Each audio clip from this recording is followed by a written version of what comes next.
Man, we are back and black in the building. What is going on? Shout out to everybody out there at the corporate plantation doing what they need to do to survive. Shout out to everybody handling business, you know.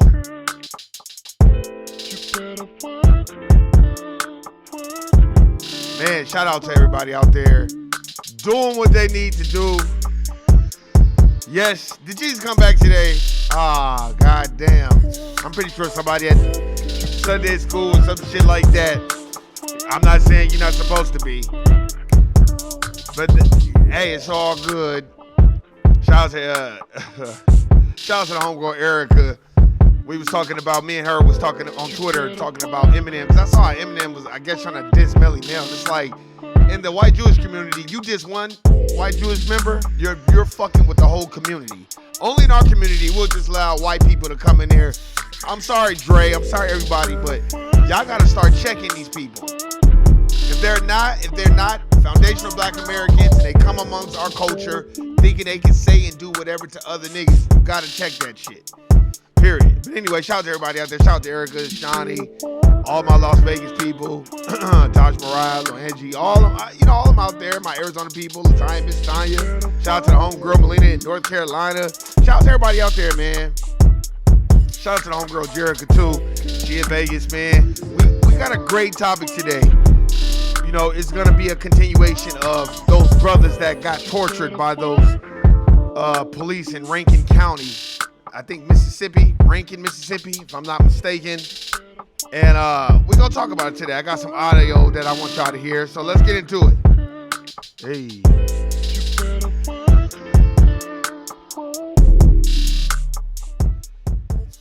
Cut this clown ass shit down. Hold on.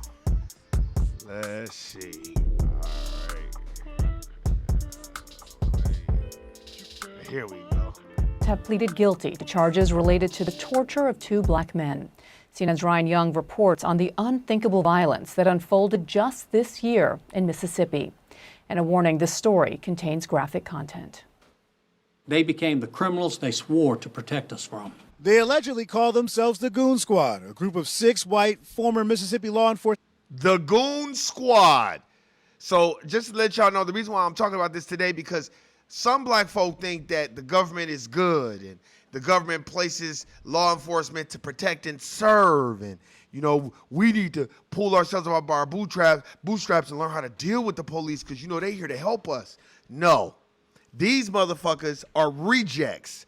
They are motherfuckers that couldn't make it in corporate America. They are the people that couldn't excel in college. So they go be police officers because they don't have no other power nowhere else. They don't got power at home. They don't got power nowhere else. And they are the system of racism and white supremacy. They are the race soldiers. They are the protectors of what matters most, and that's racism and white supremacy. Officers giving themselves that moniker because of their alleged willingness to use excessive force and not to report. Now they pleaded guilty to federal charges related to an assault that, according to a charging document, included nearly 2 hours of torture, physical, racist, and sexual abuse on 2 black men after a white neighbor complained. Several black males have been staying at the property, and the neighbor had observed suspicious behavior. That's why you don't call the police on people. That's why, look, I'm going to send a message out to my brothers and my sisters. When y'all getting into arguments and y'all doing that, walk away. Don't be calling police, because I'm telling you right now, this is what could happen to a black man potentially if you be calling police on niggas.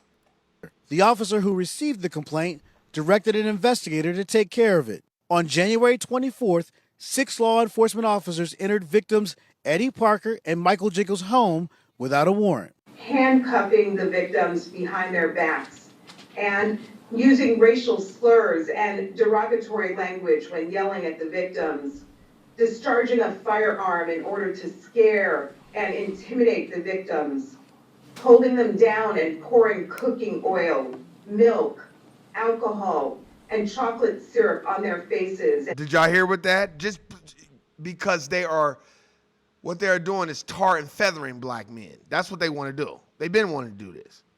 Into their mouths, forcing them to painfully and involuntarily ingest those liquids, striking one of the victims with objects including a metal sword, a piece of wood, and a wooden kitchen implement. Wow.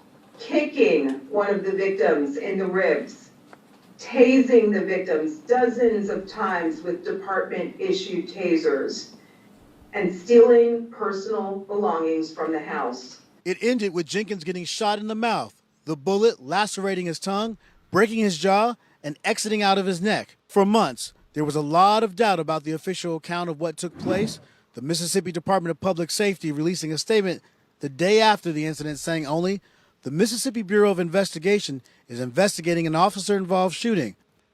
That's code word for white people investigating white people.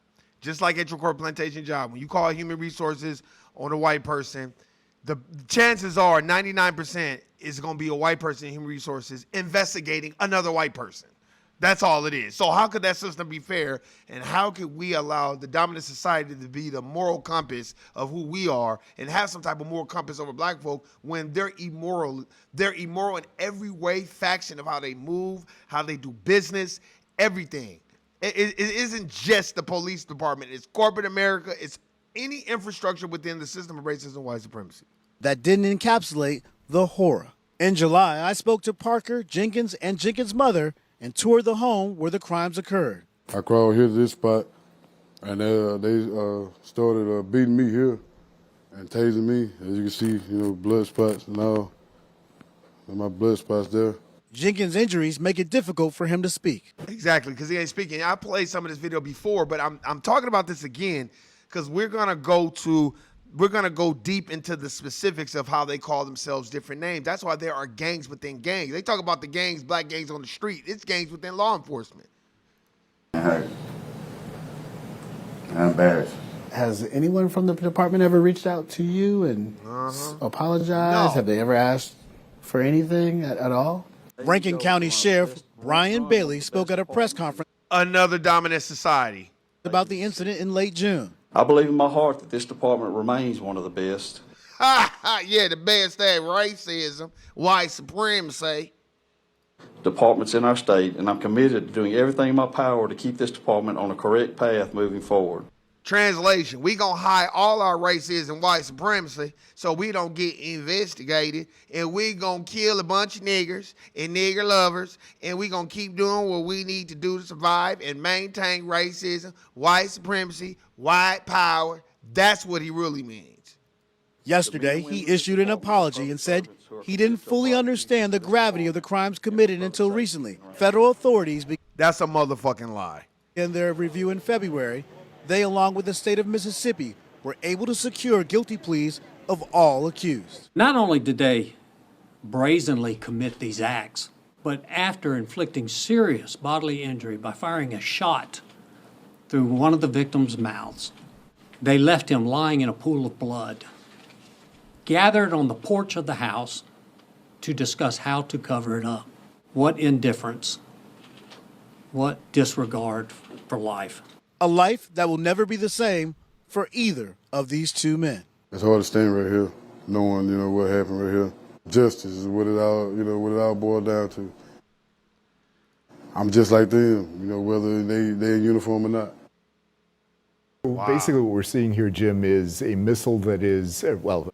Yeah, wow, let's cut the music back on. But yeah, I just wanted to play that so we can have an understanding. Now, I just did a video about another brother, you know what I mean, that got tortured by the police department. He got bopped 20 times upside the head with a flashlight, and now he's got to do a civil suit. Look, man, while y'all sitting up there voting for Kamala Harris and Joe Biden, Joe 94 crime bill Biden, trust me, I'm about to reel it all in. Shout out to my brother Dave from No Compromise. Shout out to my brother James Youngblood.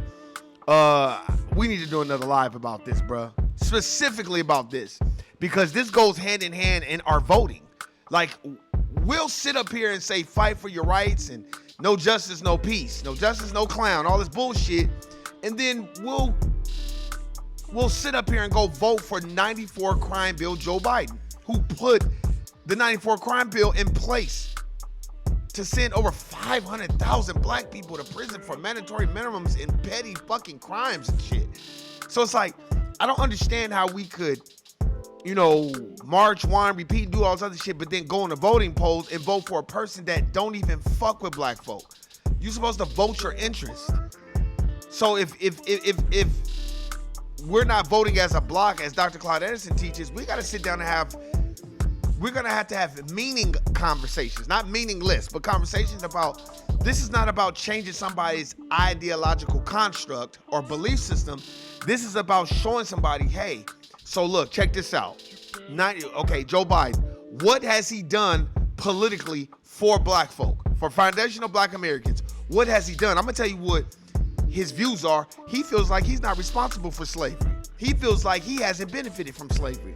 As his son smoking a crack pipe in a strip club with strippers saying nigga, nigga, nigga, nigga, nigga, and had an illegal firearm, lied on his application, and he's not getting no jail time. But you sent you destroyed black families in 94. You destroyed them. So we need to have these conversations with family members, people that, you know, that we can sit down and have a constructive conversation, because this is gonna keep happening. This type of stuff is gonna keep happening. This type of stuff is never gonna go away. And if we don't have the wherewithal to understand, like, hey man, we're not voting our interests. If you got police departments that call themselves the GOON squad, that lets them know that's code word for the coon squad. They want to go and kill a whole bunch of niggas and fuck them up. And they've been doing this shit. This just got national press, and that's why everybody's involved and about to make examples out of them. This shit happens every fucking day. This shit has been happening. I just got done finishing this book, The New York Kidnapping Club. It talks about David Ruggles. It talks about, what's the brother's name? You know, that Rikers, Judge Rikers, as in Rikers Island. These people are just horrible to us. They're just horrible. They just did it because they could. And they're still doing it because they can. That's why when you go to these court plantations, black folk need to stop having this, oh, I'm gonna go all the way to the top. You better go read Dr. Dennis Kimbrough's book, The Wealth Choice. Every black person that done rolls all the way to the top of somebody's Fortune 500 company, they end up leaving because of how they get treated or how they see other black people get treated. We don't care enough about how other black people get treated at the court plantation. And two, on the flip side, niggas don't listen. That's why I don't say shit. I only speak to the people that are willing to listen and understand what's going on. Because, you know, you get black folks will get in these fictitious positions of power at these court plantations and they start treating niggas all fucked up.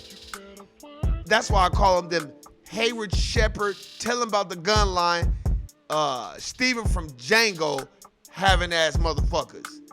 They're just, you know, they can't wait to tell on a nigga and do something and please their master. We gotta wake up, man. Why you think they pulling out all the stops for Kamala Harris and Joe Biden? Because they know they're losing the black vote. They got the black vote to get in there, and they ain't done shit for black folk. They did not sit down with Ice Cube. They've been in office 4 years, and they ain't sat down with him one time with the contract on Black America. They told him, let's wait till we get into office, and they ain't said shit. The Republican Party side did. You can say all the fuck you want to say about Donald Trump, but Donald Trump on record said, yes, black people did build this country. It doesn't matter if he's racist. He knows what the fuck is going on. And he told you, what has Joe Biden done? He's done more harm to y'all than good. He's been a career politician for 40 years and he ain't done shit for y'all. So I'm not saying you're supposed to go vote for Donald Trump, but what I've always admired about his administration, there are equal opportunity races. See, he didn't give a fuck about nobody. See, I can respect that. I don't like a motherfucker with the illusion of inclusion. Like, if you don't vote for me, then you ain't black, Charlamagne. No, nigga. I'm not voting for you because I need to vote my interest. And in voting my interest, you don't have anything that interests me and my people because you're not helping us collectively. What you're doing is dividing and conquering, and that's what they do with resources. That's why we gotta have what Neely Fuller Jr. talks about is establish a code, meaning stop getting together for the four-wall effect. So we can talk about a whole bunch of problems and never have no solutions. Have solutions. Okay, I've had plenty of solutions. Like, Warren, what kind of solution you have? Okay, first solution. Las Vegas, Nevada is turning into a baby LA, meaning houses are expensive, condos are expensive, townhomes are expensive, to the point where even if you get an FHA loan, it's still unaffordable. I highly suggest people look into moving to other places and looking at other states that would better suit your interests. That's my solution. Don't stay and whine about it because that's what the fuck Warren is doing. Look, research, look at these other states, look at their taxes, look at their laws, look at the agriculture, look at if they got farms, if they got natural resources. Look at that. Shout out to my brother James Youngblood when he's talking, because he even mentioned it. He said, about famines and food shortages and water shortages and stuff like that. That's definitely gonna happen again. I had been told that in California, they're gonna start making people report their mileage every year, and they're gonna start taxing people on their mileage, on how many miles you drive. So normally what happens in California, especially California, Las Vegas ends up replicating that. So don't think that's not gonna come here. Just like they're forcing everybody to get electric. That's not in every state. But they're forcing it in California, which eventually, once Vegas gets to about 5, 6, 7 million people, they're gonna start being like, all right, we ain't selling no more gas. Gas gonna be so fucking goddamn high. Do your research. The power bill. You got a little bitty house.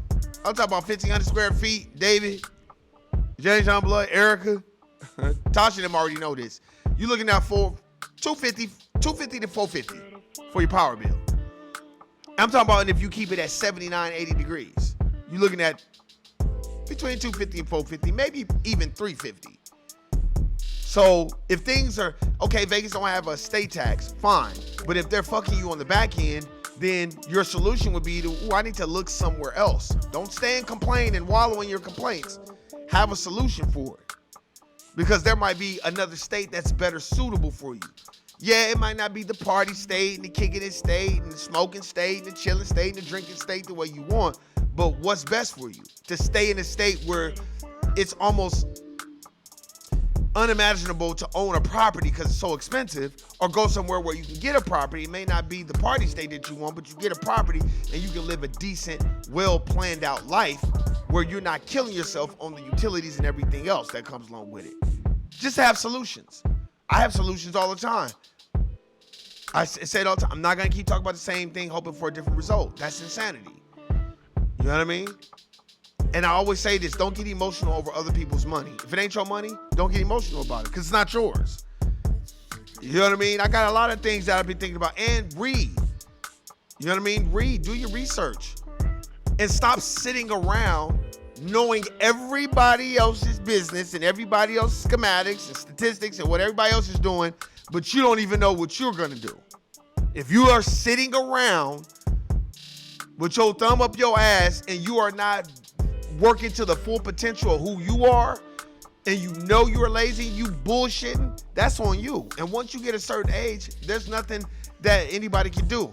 But the only thing I'm gonna say is, are you a contributing member of society? Because a contributing member of society has a vision, a plan, they execute, they get up every day. They're not sitting around the house knowing what the fuck everybody else is doing. Because I couldn't tell you what everybody else is doing. I can only tell you what Warren is fucking doing. I liken myself to the horses in the horse races. That's why they put blinders on horses, so the horses could always look forward. So when I'm locked in, I put blinders on to handle my business, man. Shout out to everybody out there. Shout out to James Youngblood, David No Compromise, man. Let's do it live, man. Let's get one cracking sometime this week. Get at me, David, man. James Youngblood, you too, man. Get at me. We gonna do a live, and I want to talk about the Goon Squad and what I want to get y'all perspective. Guilty, nigga. I'm out. Peace.